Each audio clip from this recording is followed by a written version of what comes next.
বাচ্চা মনে হয়, ছোট মনে হচ্ছে ছোট। যাই হোক, ছোট হোক বড় হোক, হিট তো হয়েছে। জায়গা হইলে এবারটা। হিট তো আপনার ওইটা হয়েছে।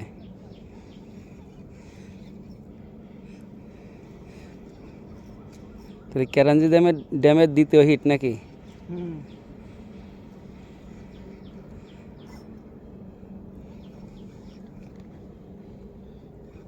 স্টিংয়ের বাচ্চা না মতো লাগে।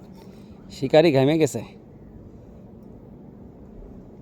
শিকারি তো বুড়িয়া আগে চলে যাচ্ছে মাছ উঠাতে যায়। হ্যাঁ, স্টিং রে লুডুস খাইছে না? কি কথা আমাদের স্যারের জন্য করে। মাইরে ফেলেন।